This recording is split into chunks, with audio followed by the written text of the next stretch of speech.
पश्चिम Asia की राजनीति में एक बड़ा रणनीतिक बदलाव देखने को मिल सकता है। पाकिस्तान, तुर्की और सऊदी अरब एक ऐसे त्रिपक्षीय रक्षा समझौते को अंतिम रूप देने में जुटे हैं जिसे क्षेत्र का सबसे बड़ा नया सुरक्षा गठबंधन माना जा रहा है। CNN न्यूज 18 के सूत्रों से मिली जानकारी के मुताबिक समझौते की लगभग सभी शर्तों पर सहमति बन चुकी है और अब इसे औपचारिक रूप देने की तैयारी चल रही है। अगर ये समझौता तय समय पर हो जाता है तो ये सिर्फ 3 देशों के बीच रक्षा सहयोग नहीं रहेगा, बल्कि इसे पश्चिम एशिया का संभावित इस्लामिक नाटो भी माना जा सकता है। इसी कड़ी में तुर्की के राष्ट्रपति रेसेप तैयप एर्दोगान शुक्रवार को सऊदी अरब पहुंच रहे हैं और यहां उनकी मुलाकात सऊदी अरब के क्राउन प्रिंस मोहम्मद बिन सलमान, पाकिस्तान के प्रधानमंत्री शहबाज शरीफ और पाकिस्तान के सेना प्रमुख फील्ड मार्शल आसिम मुनीर से होगी। राइटर्स की रिपोर्ट के अनुसार इसी बैठक में इस रक्षा समझौते पर अंतिम हस्ताक्षर होने की संभावना है।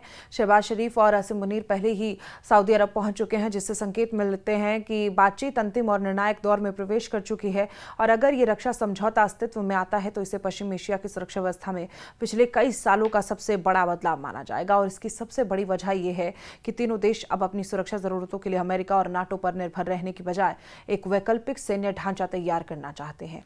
इससे क्षेत्रीय सुरक्षा व्यवस्था में शक्ति संतुलन बदल सकता है। इस प्रस्तावित गठबंधन की सबसे बड़ी विशेषता यह है कि इसमें शामिल तीनों देश अपनी अपनी अलग रणनीतिक ताकत को लेकर आ रहे हैं। सऊदी अरब के पास अपार आर्थिक संसाधन, ऊर्जा शक्ति और अरब दुनिया में प्रभाव है और तुर्की आधुनिक रक्षा तकनीक, स्वदेशी ड्रोन और मिसाइल सिस्टम और सैन्य उद्योग में तेजी से उभरती ताकत बन चुका है।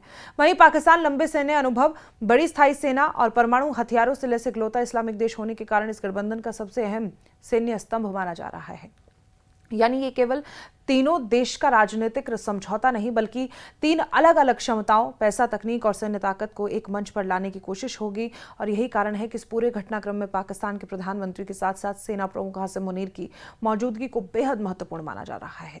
इससे साफ संकेत मिलते हैं कि यह समझौता मुख्य रूप से सैन्य और रणनीतिक प्रकृति का है, न कि केवल कूटनीतिक। सूत्रों के अनुसार इस समझौते के तहत तीनों देश नियमित संयुक्त सैन्य अभ्यास यानी कि ज्वाइंट मिलिट्री एक्सरसाइज करेंगे और रक्षा तकनीक साझा करेंगे, हथियारों के संयुक्त उत्पादन का काम करेंगे और रक्षा उद्योग में भी निवेश बढ़ाएंगे। इसके अलावा खुफिया सूचनाओं के आदान प्रदान के लिए भी एक औपचारिक व्यवस्था बनाई जाएगी ताकि आतंकवाद, सीमा सुरक्षा और क्षेत्रीय संकटों पर मिलकर कार्रवाई की जा सके।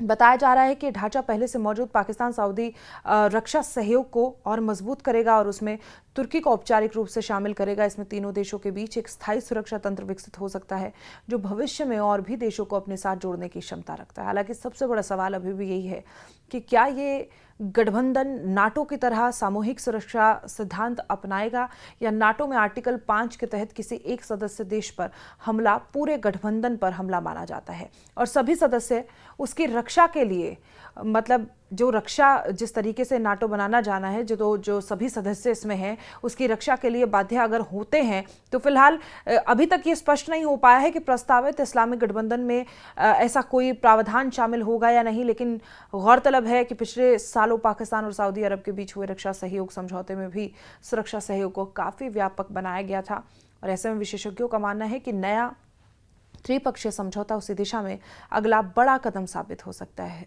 अगर यह समझौता अंतिम रूप लेता है तो इसका असर केवल पश्चिम एशिया तक सीमित नहीं रहेगा।